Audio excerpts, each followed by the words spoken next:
याने प्रणितीताई खासदार होणार म्हणजे होणार. आणि एकदा सोलापूरकरांनी ठरवलं असेल तर मला काय अडचण वाटत नाही. आता कुणीतरी मला व्हिडिओ दाखवला विरोधी उमेदवाराचा. उमेदवार बसते 6 खुर्च्या आहेत, पुढे 9.5 खुर्च्या आहेत. जवळ 6 खुर्च्या आहेत, पुढे 9.5 खुर्च्या आहेत. माणसं नाहीत अशी उमेदवाराची विरोधी पक्षाच्या परिस्थिती त्या ठिकाणी. आणि ज्या कर्तृत्वान भगिनीनं आमदार म्हणून या सोलापूरमध्ये चांगल्या पद्धतीचं नाव केलं, चांगल्या पद्धतीनं काम केलं, त्याच भगिनीला आज मुंबईतून दिल्लीत पाठवायची संधी आपल्याला त्या ठिकाणी आलेली. आदरणीय सुशीलकुमार शिंदे साहेबांचा कर्तृत्वाचा वारसा प्रणितीताई पुढे घेऊन जात असताना या सोलापुरातल्या सामान्य माणसाला आधार देण्याचं काम त्या करतात. आमची लहान बहीण म्हणून आम्ही तसेल आम्ही असो इथं आज आलेलो आहोत. आणि आम्हाला अतिशय आनंद आहे की या भगिनीने आज निर्णय घेतला की फक्त सोलापूर विधानसभा नाही तर अख्ख्या सोलापूर लोकसभेमध्ये लोकांचे प्रश्न सोडवायचे आहेत, लोकांच्या अडचणीला साथ घालायची आहे, मदत करायची आहे. आणि म्हणून दिल्लीच्या माध्यमातून तुम्हा लोकांना न्याय देण्यासाठी तुमचा भेटणारा खासदार आता तुम्हाला मिळणारा. मागची 5 वर्ष खासदार भेटले का नाही मला माहित नाही. 10 वर्ष नाही, कुठं जाहिरात दिली नाही, सर्व पेपरला हरवले बक्षीस काय. म्हणजे 10 वर्ष जे खासदार म्हणून इथं मतं घेऊन गेले ते आपल्याला साधे भेटले सुद्धा नाही. आज तुमच्या घरातली मुलगी, तुमची बहीण या नात्यानं प्रणिती तुमच्या पुढे आलेली. आता तुमची जबाबदारी आहे, सोलापूरकरांची जबाबदारी. हा सोलापूर जिल्हा कुठल्या बाजूला जातो हा निर्णय येणाऱ्या 7 तारखेला आपल्याला त्या ठिकाणी घ्यावा लागेल. अनेक अडचणीचा उहापोह प्रणितीताईंनी केलेला आहे आणि आम्हाला विश्वास आहे आम्ही मंत्री म्हणून आम्ही तसेल आम्ही काम केलं. नेहमी प्रणितीताईंनी आपल्या मतदारसंघाच्या विकासाची कामं घेऊन येण्याची भूमिका आमदार म्हणून सातत्यानं त्या ठिकाणी स्वीकारली. आणि म्हणून एक शिकलेल्या, बोलणाऱ्या, अनुभव असणारा खासदार आज आपल्याला मिळणार आहे. आता आपली जबाबदारी आहे की मतदान करून त्यांना खासदार म्हणून निवडून देण्याची आपली जबाबदारी असतात. 10 वर्षाचा निष्क्रियतेचा अनुभव आपल्या पाठीशी आहे. आता पुढच्या 5 वर्षाचा, 10 वर्षाचा, 20 वर्षाचा पुढच्या काळातला विकासाचा अनुभव आपल्याला घ्यायचा असेल तर फक्त आणि फक्त प्रणितीताईच खासदार झाल्या पाहिजे ही भूमिका आपल्याला त्या ठिकाणी स्वीकारली. आज तालुक्यातले अनेक प्रश्न आहेत. राज्यात गेल्या 2 वर्षापूर्वी आलेलं सरकार हे फोडाफोडीचं आलेलं सरकार. दुधाचं अनुदान जाहीर केलं, गाईच्या दुधाचं किती लोकांना मिळालं मला माहित नाही. मिळालं का? अटीच एवढ्या घातल्यात की ते 5 रुपये येता येता आमचे 50 रुपये संपले. म्हणजे मस घेतली होती दुधाला तर व्याला आली तरी 5 रुपये काय मिळाला नाही. अशी आमची परिस्थिती दुधाच्या अनुदानाची त्या ठिकाणी झालेली. हे फसवा सरकार, ज्या सरकारनं नुसत्या घोषणा केल्या काही केलं नाही या पद्धतीचं हे सरकार आहे. मराठा आरक्षणाचे निर्णय झाले, कोण कोर्टात जाते हो? नावं तुम्ही बघा. कुणाच्या संबंधित आहे ती माणसं जी कोर्टात जातात? ती जाहीरपणे सांगतात की आम्ही आमच्या नेत्याच्या जवळ आहोत. हे फडणवीस साहेबांचं नाव सांगतात की आम्ही यांच्या जवळ आहोत.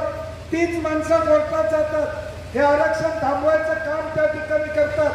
मग नेमक्या आरक्षणाला विरोध कुणाचा आहे हे लोकांना आता लक्षात आलेलं आहे. आणि म्हणून माझी विनंती आहे की अनेक जाहीरनाम्यातले मुद्दे आम्ही देशमुखाने आपल्या समोर सांगितले.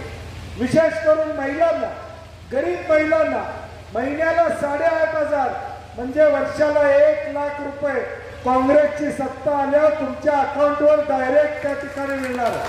डायरेक्ट, नवऱ्याच्या अकाउंटवर नाही ना, तुमच्या अकाउंटवर डायरेक्ट महिन्याला 8,500 रुपये. मुलगा ग्रॅज्युएट झाला, मुलगा डिप्लोमा झाला की त्याला ताबडतोब 1 लाख रुपये त्या ठिकाणी दिले जाणार आहेत. या पद्धतीचा निर्णय आमचे नेते राहुल गांधींनी घेतलेला आहे. अनेक निर्णय घेतलेला आहे. मगाशी आमच्या मित्रांनी सांगितलं, मराठा आरक्षणाचा विषय आपण सांगितला. काँग्रेस पक्षानं जाहीरनाम्यामध्ये टाकलेला ही 50% आरक्षणाची जी काही कॅप आहे ती आम्ही काढू आणि ती वाढवू, जेणेकरून उद्याच्या भविष्यकाळात कोर्टामध्ये देखील हे आरक्षण, मराठा आरक्षण टिकेल. या पद्धतीची भूमिका काँग्रेस पक्षानं सातत्याने घेतलेली आहे.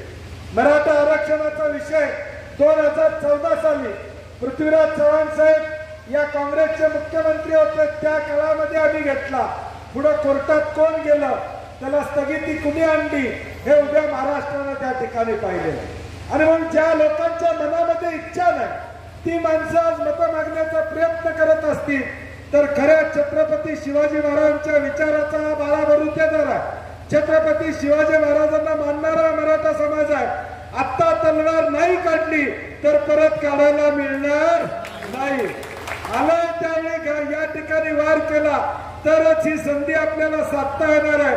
छत्रपती शिवाजी महाराजांच्या विचाराचे पायी कमी असो तर मराठ्यांना फसवणाऱ्यांना त्यांची जागा दाखवायची जबाबदारी आपल्याला 7 तारखेला घ्यावं लागेल. 7 तारखेला आपल्याला या मताद्वारे निर्णय घ्यावा लागेल. आम्ही जर बटन योग्य दाबलं नाही तर त्यांना वाटेल की आम्ही जे करतोय ते बरोबर आहे. मराठा आरक्षणामध्ये आम्ही जो काही खेळ खंडोबा केलेला आहे तो बरोबर आहे हे त्यांना वाटण्याची शक्यता नाकारता येत नाही.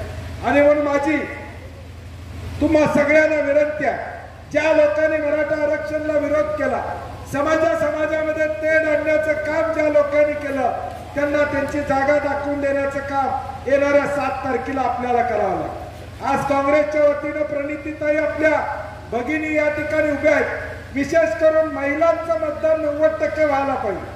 सगळ्यात जास्त तुमचं दुःख, सगळ्यात जास्त तुमच्या अडचणी हे महिला जाणू शकते, आपण लक्षात ठेवा. तुमची मुलगी आज खासदार होणार आहे, तुमची लहान बहीण आज खासदार होणार आहे. प्रत्येक महिलेने इथं ठरवलं पाहिजे की आज या सोलापूरमधून एक भगिनी आमची खासदार होणार आहे. महिलांच्या मतदानापैकी 100% मतदान प्रणितीला कसं होईल हा प्रयत्न आपण करणं पुढच्या काळामध्ये अभिप्रेत असतात. जाहीरनाम्यात अनेक गोष्टी काँग्रेस पक्षाने सांगितलेल्या आहेत. त्यातली सगळ्यात महत्वाची गोष्ट आहे ती आमच्या शेतकऱ्यांच्यावरचा जीएसटी. शेती अवजारावर 12 ते 18% जीएसटी आहे. ट्रॅक्टर घेतला की 1 लाख रुपये जीएसटी भरायला लागतो. काँग्रेस पक्षाने जाहीर केलेला आहे की या शेती अवजारावरचा जीएसटी आम्ही रद्द करणार. ही भूमिका काँग्रेस पक्षाने घेतली.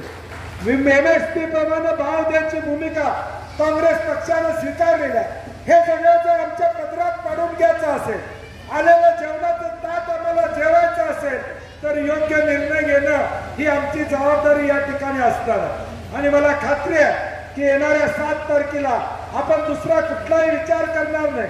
कोण काय म्हणतंय याचा विचार न करता आपल्याला काँग्रेस पक्ष, शिवसेना, राष्ट्रवादी, महाविकास आघाडी म्हणून, इंडिया आघाडी म्हणून प्रणितीताईंना आपण खासदार करा.